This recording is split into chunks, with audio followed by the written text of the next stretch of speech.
Ever get that feeling like there's something more going on? Like a whole secret layer of reality hiding right under our noses? Oh, absolutely. It's that curiosity that makes exploring these kind of esoteric topics so fascinating. Exactly. And that's what we're all about here on the Deep Dive. Today, we're going deep on Gnosticism. Oh, Gnosticism, a really intriguing tradition with a lot of depth. Yeah, and we're going to try to give you a clear understanding of it without getting bogged down in all the details. A rapid immersion, if you A will. shortcut to knowledge. I like it. So, where do we even begin with something like Gnosticism? What are we going to look at? Well, first, we need to understand the heart of Gnostic teachings. Where did these ideas even come from? What were those core beliefs that made Gnosticism so unique? Right, and I know a lot of people are particularly interested in the whole idea of the demiurge. Yeah, the Demiurge, this flawed creator being, it's a pretty central concept. We'll definitely delve into that, what it is, how it might be influencing us, and even some Gnostic views on how to navigate that influence. Awesome. And to get all of this, we've been diving into discussions by Gnostic students on YouTube. Great source. They've got a really unique perspective. Definitely. And we've also got some writings that lay out the fundamentals of Gnosticism and talk about why these ancient ideas might still be relevant to us today. So we're aiming to give our listeners those key insights, those aha moments that help connect the dots. Exactly. All right, let's jump right in. Gnosticism. When and where did it all begin? Gnosticism really started to emerge as its own distinct spiritual tradition around the 1st and 2nd centuries AD. Okay, so right around the time Christianity was also starting to spread. Exactly. And one of the things that set Gnosticism apart was this core idea. They believed that salvation came through direct knowledge of the divine. They called it gnosis. So it wasn't just about faith or blindly following doctrines, it was about really knowing, right? Exactly. Direct experience and understanding were key. And this emphasis on gnosis leads us to one of the most, well, kind of mind-blowing Gnostic concepts. You're talking about the whole true God versus demiurge thing, right? Exactly. The Gnostics believed in this ultimate supreme God, but they also believed in this other being, this demiurge. So two gods. Kind of, but not really. The Yeah. supreme God was seen as this completely transcendent being, beyond human comprehension, pure goodness and light. So way, way beyond anything we could even imagine. Right. Almost impossible to grasp. Then there's the demiurge. Think of it as a lesser deity, a craftsman or artisan.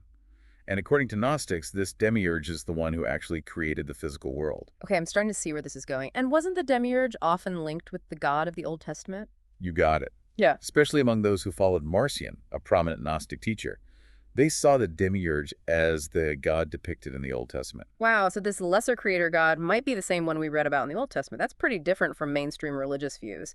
So what was so flawed about this demiurge in their eyes? Why was it seen as lesser? Well, the Gnostics looked at the world around us, this physical realm, and they saw all the suffering, all the decay, all the limitations. The imperfections, the brokenness of the world. Exactly. And because they believed the demiurge created this physical world, they saw these imperfections as a reflection of the demiurge itself. So it wasn't this perfect creation made out of pure goodness. It was flawed, a kind of enclosure, like you said earlier. Yeah, almost like a cosmic trap for human souls, a cage built by a less than perfect creator. Okay, so that's the demiurge and its flawed creation. But where do we as humans fit into all of this? If the world is this flawed place, where do we come in? This is where the concept of the divine spark comes into play. It's a really beautiful and empowering idea in Gnosticism. Tell me more about that, because I know this is something a lot of people find particularly interesting. So the Gnostics believe that deep down inside each and every one of us, there's this spark, a fragment of the true supreme God. So even though the world is imperfect, we still carry this piece of pure divinity within us. Exactly. But here's the catch. That spark, it's trapped. Trapped within our material bodies, within this imperfect world that the demiurge created. So we have this divine essence, but we're stuck in a realm that's not really our true home.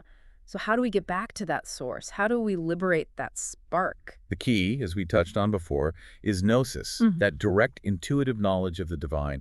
It's about awakening that dormant spark within us through real understanding and insight. I see. And how did the Gnostics view figures like Jesus? Because when we were looking at the Gnostic students, they didn't just talk about Jesus in the traditional Christian sense. They mentioned all sorts of spiritual teachers, didn't they? Yeah, they did. And that's a really interesting point. Many Gnostics saw Jesus primarily as a messenger, someone who came to reveal this liberating gnosis. So more of a teacher than a savior in the way traditional Christianity sees him. Right. They saw him as someone who came to give us crucial knowledge about our true origins, about the nature of the Demiurge, and about the path to liberation. While they acknowledged his significance, they didn't necessarily put the same emphasis on the crucifixion as later Christian traditions did. That makes sense. And the Gnostic students even talked about the possibility of Jesus sharing secret teachings with his disciples. Yes, the idea of hidden knowledge passed down to those ready to receive it, it's a common theme. Some Gnostic texts hint to this as well.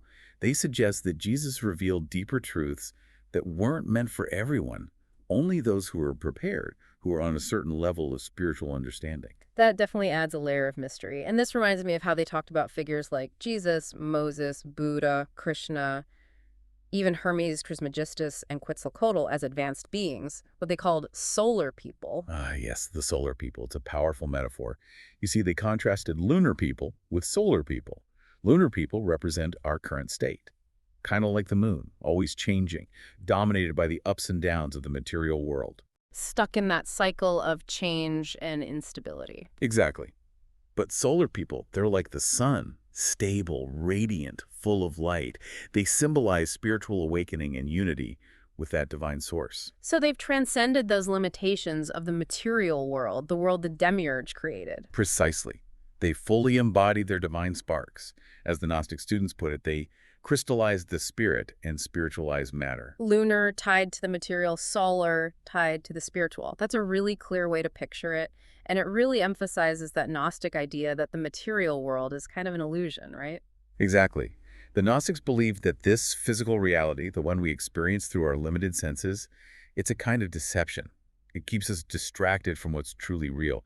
It keeps our divine sparks asleep, unaware of our true potential and our connection to that ultimate source. Like we've forgotten who we really are and where we come from. And this whole idea ties in with some modern theories too, right? Like simulation theory, the idea that our reality might not be the fundamental reality. Absolutely. The Gnostic view resonates with those ideas in some ways.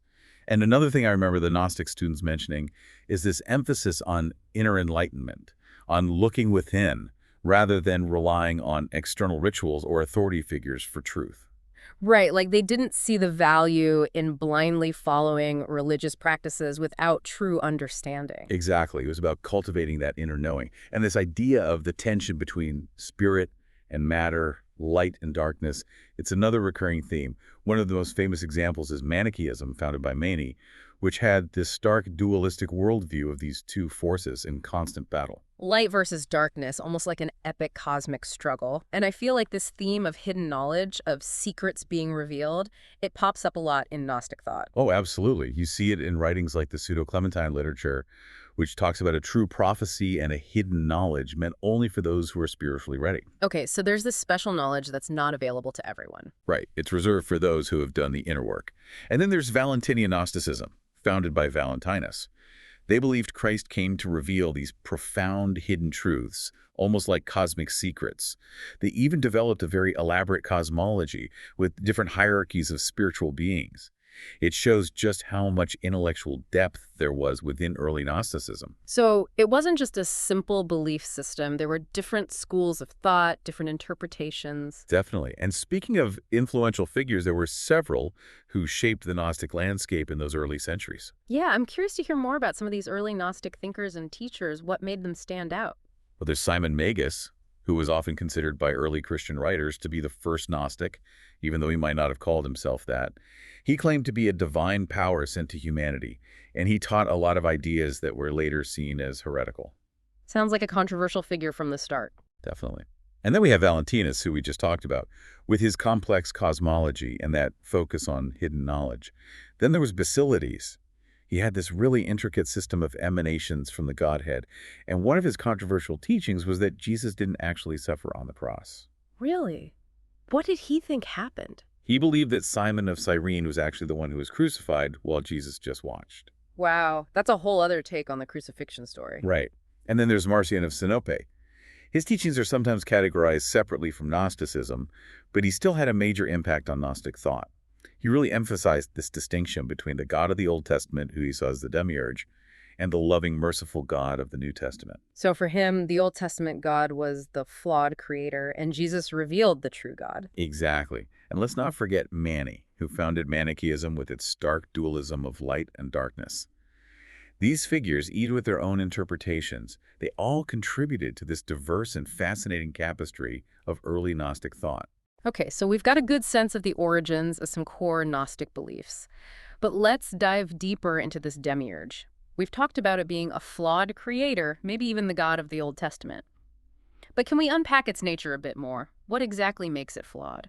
Well, a lot of Gnostic texts portray the Demiurge as this being who, while having the power to create, is kind of ignorant of the true supreme God. So it's not necessarily evil or malicious, but just kind of clueless. Yeah, that's a good way to put it. Like it has this limited understanding, almost like a blind spot when it comes to the ultimate source of everything.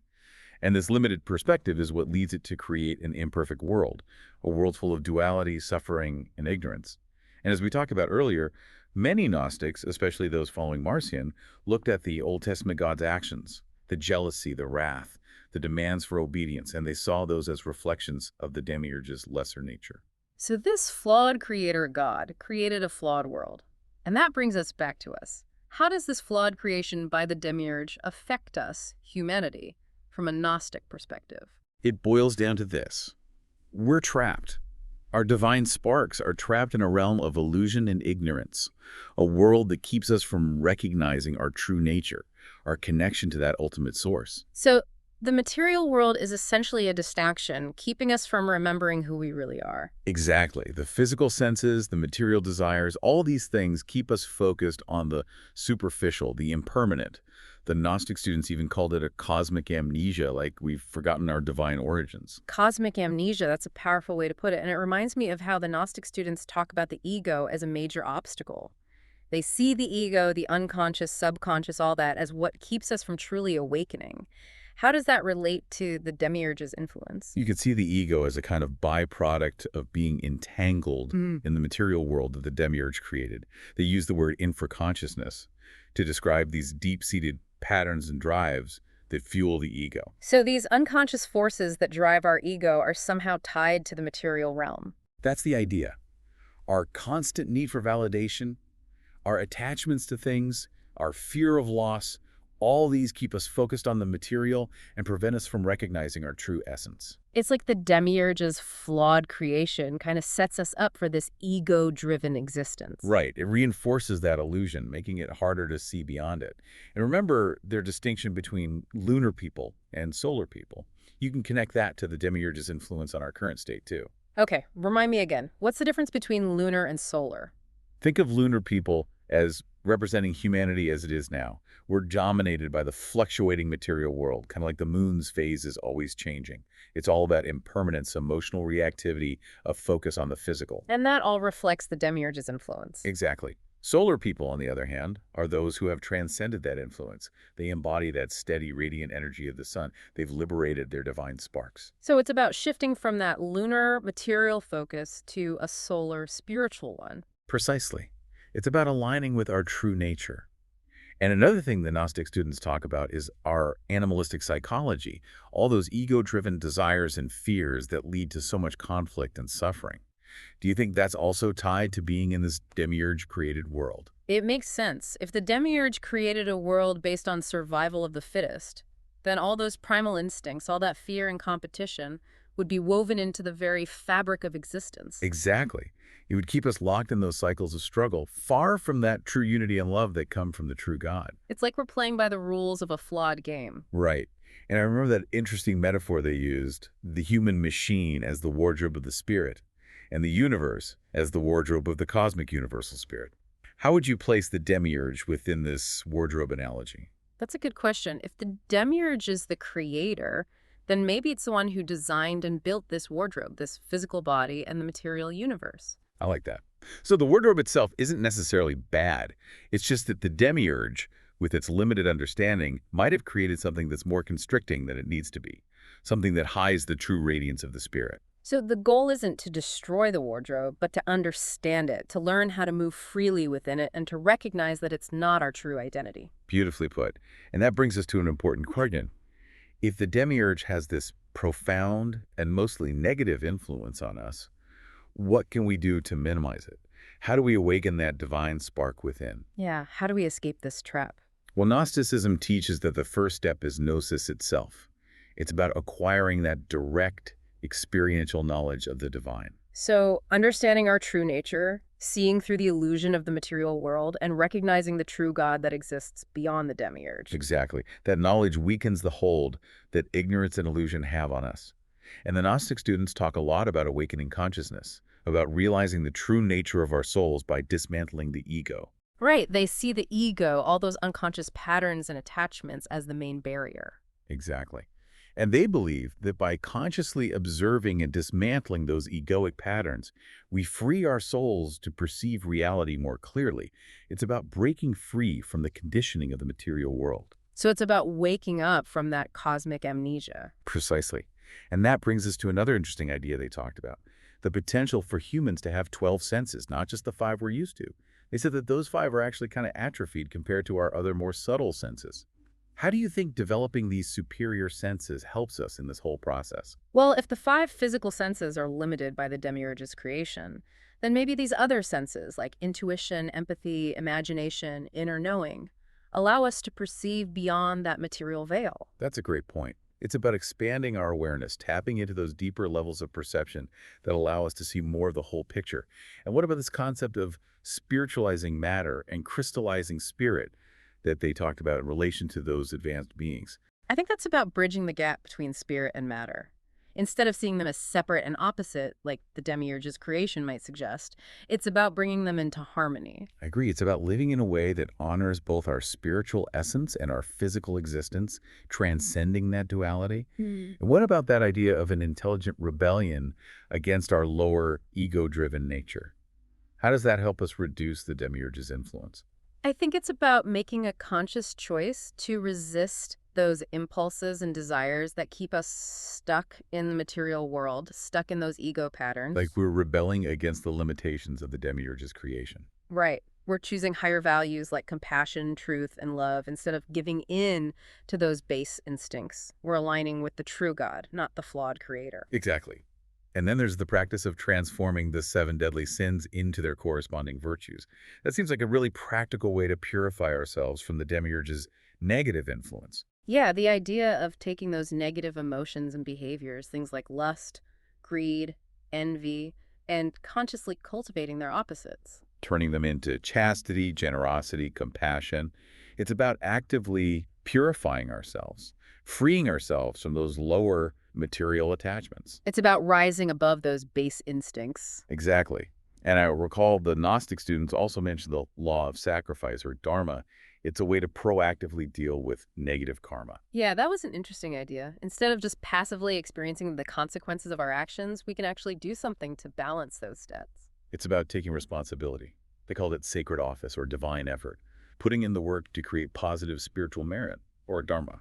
And of course, meditation plays a huge role in all of this. It's about connecting with our inner divine spark and that ultimate source. Absolutely. It's not just about relaxation. It's about quieting the mind and learning to discern that divine voice from all the noise of the ego and the material world. That connection gives us the wisdom to see through the demiurge's illusions. And finally, there's the idea of living in accordance with cosmic and divine laws. How does that play into all of this? Well, if we understand the fundamental principles that govern the universe, the principles that come from the true God, and we consciously align our lives with those principles, then we create harmony. We move away from the disharmony of the demiurge's creation. We step out of that flawed game. Exactly. And in doing so, we create positive karma, we strengthen our connection to the divine, and we start to transcend those material limitations. Wow, this has been a fascinating journey. It's incredible how these ancient Gnostic ideas still raise such profound questions about our existence, about the nature of reality. What do you think it is about Gnosticism that keeps people coming back to it, even after all these centuries? I think there's something about that emphasis on inner knowing, on questioning the material world, on searching for hidden truths that resonates with a lot of people, especially today when so much of our world feels superficial and materialistic. It's like a counter-narrative, a different way of seeing things. And it offers a path to liberation, to psychological and spiritual freedom. And it's not just limited to spiritual seekers either. You see these Gnostic themes woven into our culture, into philosophy, even into things like movies. Oh, absolutely. The whole concept of a simulated reality, like in The Matrix, that has those Gnostic echoes of illusion and awakening. Exactly. Those ideas have staying power. They tap into something deep within us. So to sum up, Gnosticism, which emerged in the early centuries AD, teaches that salvation comes through direct knowledge, or gnosis, of the divine. It introduces the concept of a supreme God and a lesser flawed creator, the Demiurge, who created the imperfect material world and trapped our divine sparks within it. Right. And to reduce that influence, to awaken to our true potential, Gnosticism emphasizes gnosis, the awakening of consciousness, the development of our subtler senses, the integration of spirit and matter, and living in alignment with divine principles. And for you listening, how might exploring your own inner world, the nature of the reality you perceive, how might that empower you to live more authentically, to break free from those limiting beliefs, and maybe even get a glimpse of that divine spark within you? It's a powerful question to contemplate. It really is. Well, thank you for joining us on this deep dive into Gnosticism. We hope you found it insightful and maybe even a little mind-bending. Our goal is to give you those shortcuts to knowledge, to help you explore these fascinating ideas without getting overwhelmed. And we hope it sparked some curiosity, some questions of your own. So keep seeking, keep questioning, and join us next time as we delve into another corner of the unknown.